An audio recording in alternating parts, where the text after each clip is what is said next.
Oke, assalamualaikum warahmatullahi wabarakatuh. Ya, di video kali ini saya akan menjelaskan tentang paradigma perkembangan IMK. Ya. Nah, sebelum masuk ke materi, ada yang mau saya sampaikan sedikit, yaitu ini kan kemarin saya sudah share tentang RPS ya, rencana pembelajaran semester. Ada sedikit perubahan ya dari RPS ini. Perubahannya adalah ada sedikit memang kesalahan di saya ya. Di sini saya membuat hanya untuk 16 pertemuan gitu kan. Padahal seharusnya itu ada 18 pertemuan. Jadi nanti ada dua materi yang saya tambahkan,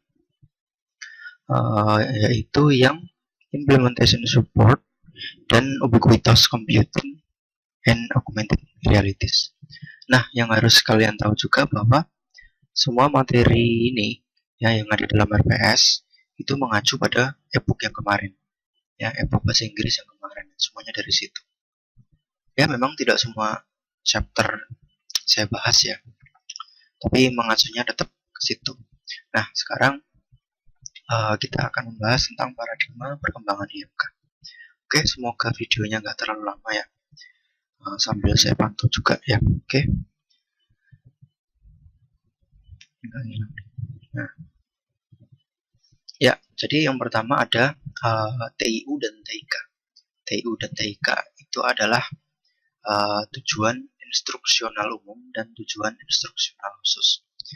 Nah, untuk TIU dan TIK ini memang saya ambil dari ebook juga ya. Jadi nanti bisa dilihat di sini. Jadi setiap awal chapter nanti pasti ada yang namanya overview. Nah, itu saya ambilnya dari situ. Ya, nih pas introduction pasti ada overview gini ya. Ada overview. Nah, kemudian saya tuliskan di sini.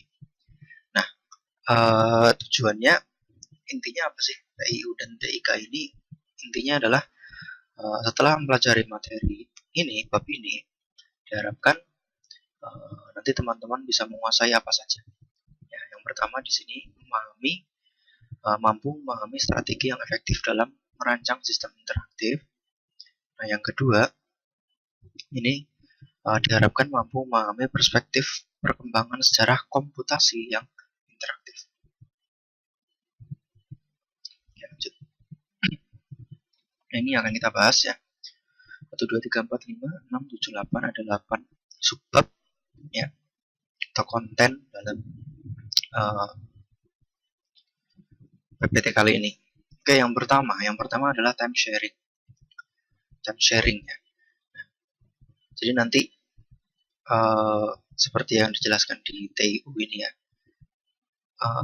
yang akan kita pelajari cenderung nanti tentang perkembangan sejarah komputer ya.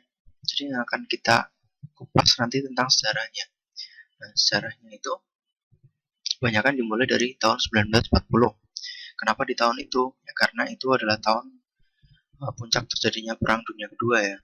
Jadi di mana Perang Dunia Kedua itu sebetulnya kan perang teknologi. Ya, cuma yang kita tahu kan battlefield-nya ya di lapangan, perang senjata, angkat senjata. Tapi sebetulnya di balik semua itu, yang pada akhirnya memenangkan itu adalah yang menguasai teknologi. Gitu.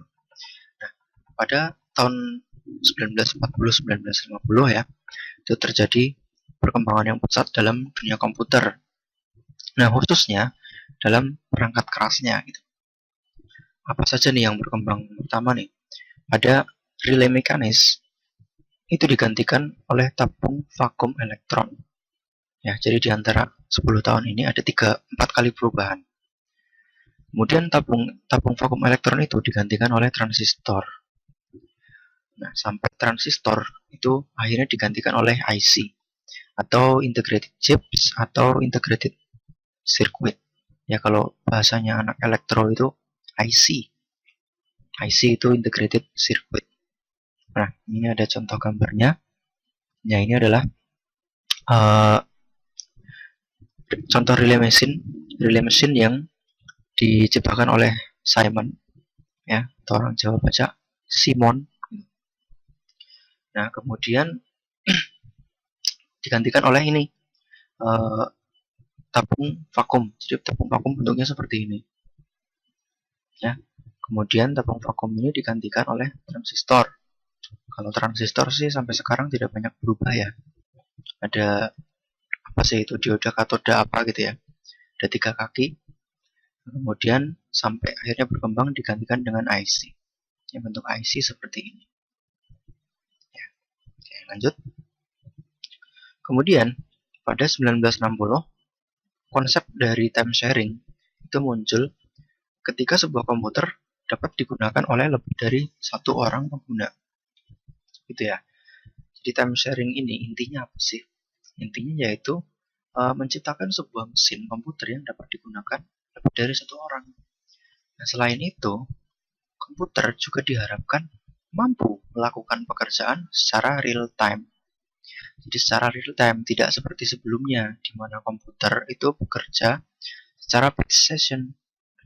Batch session itu gimana? Yaitu komputer harus menyelesaikan satu pekerjaan sebelum melakukan pekerjaan yang lain. Ya, jadi kalau batch session, ya itu tidak, istilahnya tidak real time. Jadi ketika mau mengerjakan pekerjaan yang lain, maka harus ada satu pekerjaan yang selesai dulu, yaitu batch session. Di awalnya komputer diciptakan seperti itu, kemudian berkembang terus ya, sampai akhirnya bisa mengerjakan secara real time, multitasking. Itu nanti kita bahas. Kemudian yang kedua, konten yang kedua yaitu video display units. Nah, untuk video ini ya, pada pertengahan tahun 50 banyak peneliti yang melakukan percobaan agar dapat menampilkan informasi pada sebuah komputer dalam bentuk gambar. Gitu. Awal mulanya seperti itu. Nah, aplikasi yang pertama itu dikembangkan oleh US Air Force ya, dengan nama Semi Automated Ground Environment, atau biasa disingkat dengan SAGE gitu ya. Nah, kenapa yang pertama itu US Air Force? US Air Force itu siapa sih? Itu angkatan udara ya. Jadi angkatan udara dari militer Amerika itu mengembangkan ini. Gunanya untuk apa? Nah, ini lagi-lagi gunanya juga untuk perang, yaitu untuk memetakan di mana letak bunker-bunker musuh gitu kan ya. Nah, dulu pertama kali itu SAGE-nya itu dibawa di dalam pesawat ya, pesawat yang bisa terbang sangat tinggi itu, pesawat pengebom ya. Jadi kan ada pesawat tempur, pesawat pengebom gitu kan. Nah, ini yang pengebom nih, yang terbangnya sangat tinggi, jadi tidak bisa terjangkau oleh senjata-senjata anti rudal zaman dulu. Nah, dari atas itu difoto. Nah, dengan foto-foto itu nanti dipetakanlah kekuatan dari si musuh gitu. Jadi kelihatan gambar-gambarnya, letak-letaknya, terus ada berapa gitu kan. Ya, ada berapa pesawat musuh yang standby di bawah gitu kan. Ada beberapa kapal perang musuh gitu. Itu pertama kali digunakan seperti itu. Nah, kemudian tahun 1962 Ivan Sutherland, yaitu seorang lulusan muda dari MIT, Massachusetts Institute of Technology. Ini bacanya gimana? Massachusetts. Dia ya mampu menciptakan sebuah aplikasi canggih yang dinamakan Sketchpad. Sketchpad ini dia bisa menggambar langsung melalui komputer. Ya, jadi kita gambar langsung di sketch ya, atau sketch ya, sketsa gitu kan. Itu langsung melalui komputer. Nah, ini ada gambarnya ya. Yang pertama ini ada SAGE, seperti ini SAGE. Ya, jadi ini dibawa di dalam pesawat, kemudian ada kameranya, kameranya bisa ngezoom. Nanti hasil dari zoom di kamera itu ditangkap di sini, ya. Kemudian diolah jadi sebuah informasi. Nah, kalau ini si Ivan Sutherland ya ini dengan sketchpadnya. Ini kalau kita lihat di sini dia lagi gambar ya. Gambarnya juga kayak vektor, ya cuma kayak garis-garis gitu. Ya, oke. Lanjut. Yang berikutnya ada Programming Toolkits. Nah, pada awal tahun 1950, Douglas Engelbart, yaitu seorang lulusan University of California, mempunyai ambisi ya untuk membuat komputer sebagai alat yang dapat menyelesaikan kegiatan manusia dan juga sebagai alat untuk media pembelajaran.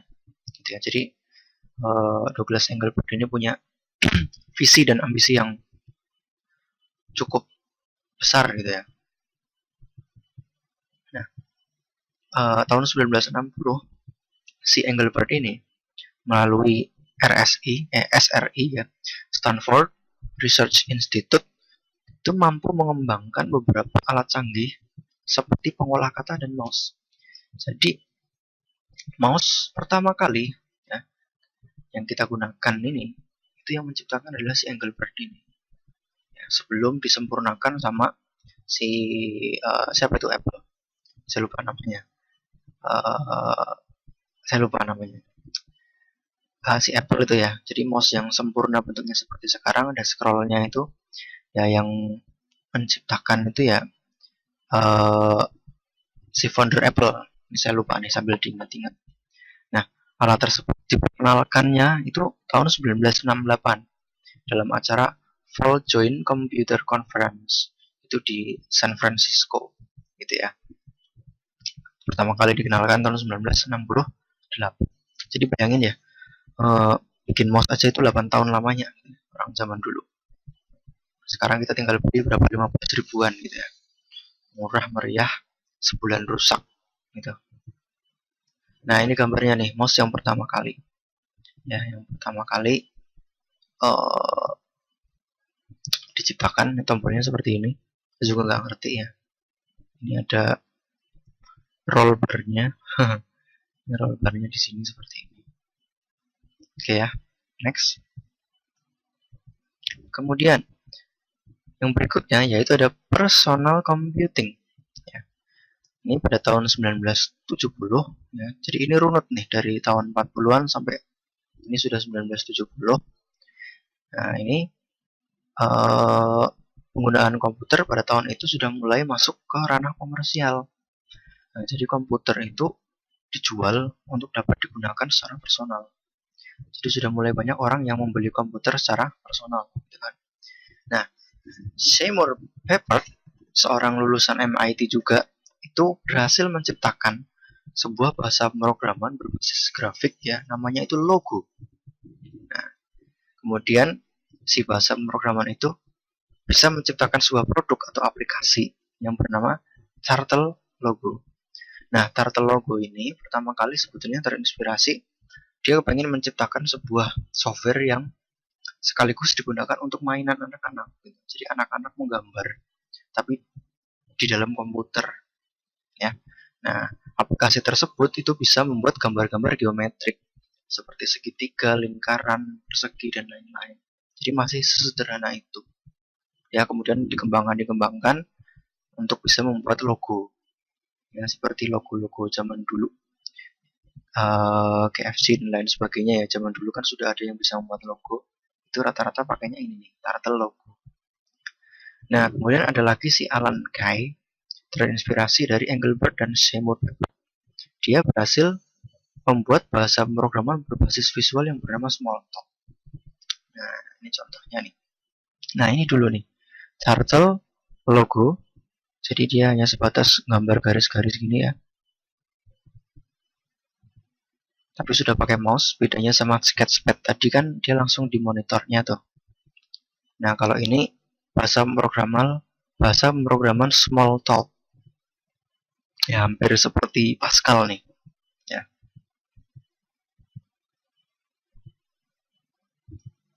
Steve Jobs ya, tiba-tiba ingat. Si foundernya Apple yang menyempurnakan bentuk mouse itu adalah Steve Jobs. Dengan project yang pertama, komputer bernama Lisa. LISA itu juga sama. Dia juga terinspirasi dari anaknya ya. Jadi pengen bikin komputer untuk mainan anak. Nah, yang berikutnya, Windows System and the WIMP Interface, WIMP. Nah, ini sudah mulai tahun 73 sampai 81. Ya, ada sebuah perusahaan yang namanya Xerox PARC. Nah, ini nggak saya jelasin secara detail lah ya, bisa cari sendiri, nanti terlalu panjang. Nah, Xerox PARC ini ya sebuah perusahaan yang kemudian si Engelbert ini memotori sebuah project gitu ya. Nah, sebuah project untuk menciptakan komputer berbasis GUI.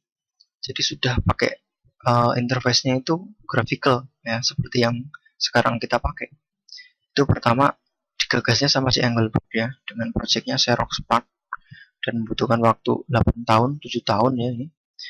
Nah, di situ sudah ada konsep yaitu window, icon, menu, dan pointer. Pointer ini ya yang gerak, kemudian ada menu-menunya, ada icon-nya, ada icon yang bisa diklik gitu ya, menarik, bergambar-gambar, dan sudah menggunakan konsep window.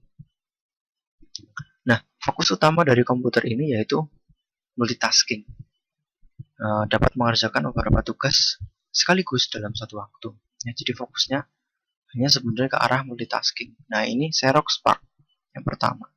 Ini ada mouse-nya seperti ini. Kemudian ini keyboardnya. Ya, yang pertama Xerox PARC. Yang berikutnya ada hypertext. Nah, jadi kalau kalian nanti diajarin bahasa pemrograman web, kan nanti ada bahasa namanya HTML. Nah, ini si penemunya nih, namanya Ted Nelson. Nah, dia sudah menggagas ini melalui sebuah proyek yang bernama Xanadu pada tahun 1960-an ya. Dia mencoba mengembangkan bahasa mesin yang dapat digunakan untuk mempublikasi informasi dan saling berhubungan dengan lainnya. Yang saling berhubungan satu dengan lainnya. Nah, Nelson ini menciptakan istilah hypertext pada proyek yang ia kerjakan hingga kemudian berkembang terus sampai dia juga menciptakan yang namanya hyperlinks. Hyperlinks itu ya seperti yang kalian tahu ya, HTTP itu kan. Hyperlink transfer protokol itu.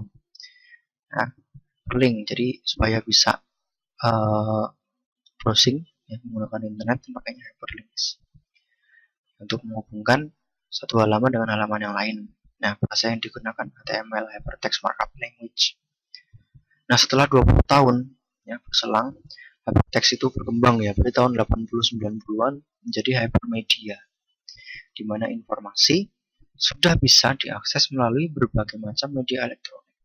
Jadi tidak hanya melalui komputer saja ya, sudah melalui banyak media elektronik.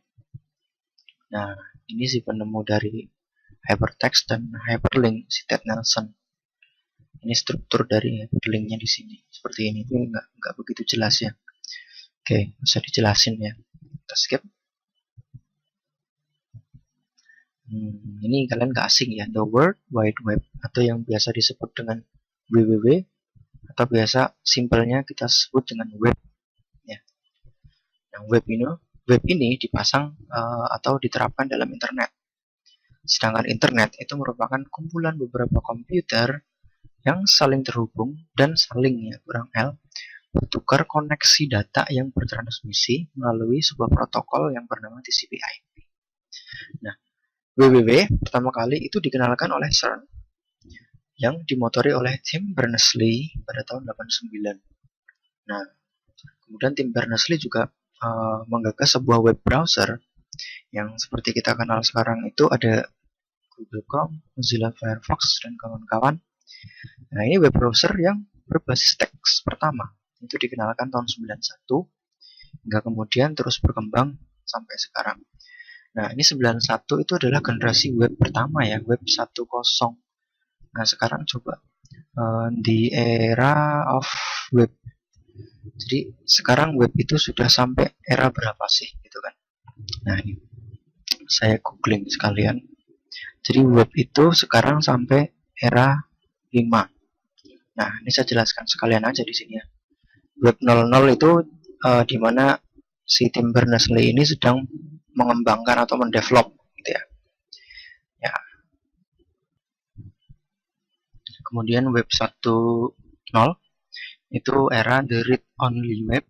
Jadi web itu hanya bisa dibaca ya. Jadi kalau kalian lihat ada spanduk atau baliho, yaitu web seperti itu.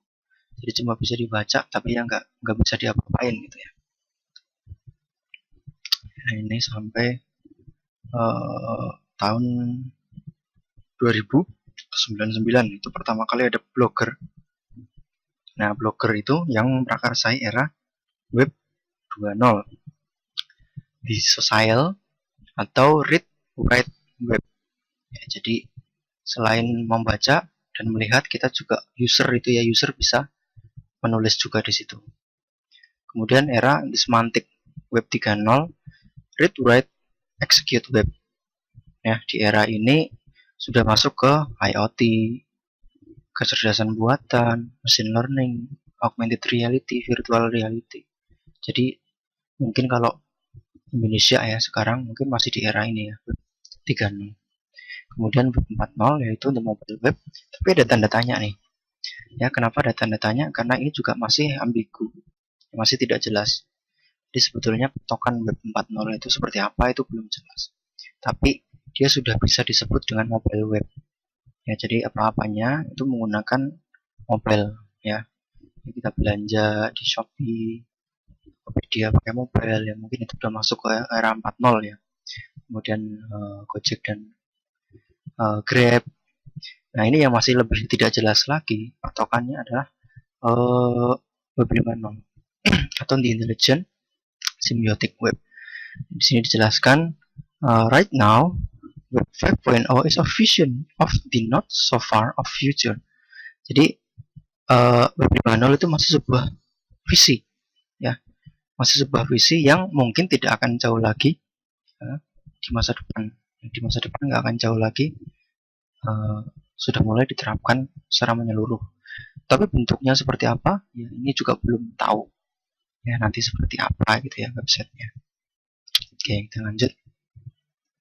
Nah, ini sih tim Berners-Lee, seorang pencipta pemrograman HTML atau teks itu, ya, orang yang tidak sombong. Nah, ini saya pernah baca tentang biografinya. Kalian bisa baca sendiri ya, orangnya itu luar biasa ya, dengan tulus pengen menciptakan sebuah teknologi yang bisa dimanfaatkan oleh jutaan orang ya, dan ternyata itu sampai sekarang ya. Nah, ini yang terakhir bukan nih, ada ubiquitous computing. Nah, makna dari ubiquitous computing ini nanti juga akan dijelaskan di bab sendiri. Intinya apa sih yang dimaksud dengan ubiquity ya dalam bahasa Indonesia? Ubiquity yaitu sebuah analogi di mana manusia itu tidak lagi sadar bahwa sebetulnya mereka itu telah menggunakan komputer dalam aktivitas mereka sehari-hari. Contohnya, misalnya seperti menggunakan smartwatch. Ya, itu kan smartwatch itu sebenarnya komputer loh, di dalamnya itu ada prosesornya ya. Kemudian microwave ya, sama automobile ya, dan lain sebagainya. Ada contohnya itu banyak sekali. Nah, bisa kita lihat di sini ya. Ubiquitous network. Nah, untuk pemakaian apa saja? Yang pertama dari bawah deh, in the home ya, di rumah nih, ada di dapur, ada komputer, kemudian ada ruangan anak-anak, ada video game di situ ya. Kemudian in the office, di kantor ya, conference sudah menggunakan komputer ya. Kemudian ketika transit, kemudian ketika meeting dan lain sebagainya ya. Apalagi sekarang ya WFH, tanpa disadari teknologi itu sudah membaur dengan kita gitu kan. Kuliah aja via WA gitu kan. Kemudian on the move, dalam perjalanan. Nah, di sini di dalam pesawat biasanya ada fasilitas wireless. Ya, di dalam kereta juga. Lah, ini ada commuting. Nah, ini kita bisa lihat misalnya kayak keretanya sudah jalan sampai mana, sebentar lagi sampai mana, itu sudah bisa kelihatan di situ. Out and around ya, jadi ketika shopping. Kemudian di sini ada belanja-belanja warehouse, service counter dan lain sebagainya. Itu sudah menggunakan teknologi di sekitar kita tanpa disadari. Itu yang namanya ubiquitous atau ubiquity. Nah, kemudian kesimpulannya beberapa hal di sini yaitu Di bab ini kita telah membahas tentang paradigma yang mempengaruhi sejarah perkembangan sistem yang interaktif. Nah, semakin masifnya perkembangan komputasi, maka ilmu-ilmu atau teori yang membahas definisi model darinya ada dua. Jadi sebuah sistem akan terus berkembang tanpa batas. Nah, kreativitas tanpa batas itu akan terus merubah paradigma perkembangan komputasi di masa yang akan datang. Ya maaf ya, ini karena benar-benar diketik, jadi ada yang typo, ada yang nulis 2 kali, ada yang auto spell apa sih itu kalau nulis komputer pakai K jadinya C, computer gitu ya. Ini maaf nih, ada banyak tipe-tipe di sini. Ya intinya tentang paradigma ini yaitu bahwa kita tidak akan pernah tahu ya perkembangan itu seperti apa ke depannya, bahkan yang belum kita pikirkan sekarang mungkin suatu saat jadi kenyataan juga. Seperti yang kemarin sudah kita bahas, ada teknologi-teknologi seperti haze, kemudian gesture control dan lain sebagainya, itu kan juga kita sepertinya belum merasakan itu. Tapi bukan tidak mungkin nanti akan menjadi masif dan komersial. Oke, jika ada yang ditanyakan langsung ditulis saja di kolom komentar biar saya jawab satu-satu semua. Terima kasih. Assalamualaikum warahmatullahi wabarakatuh.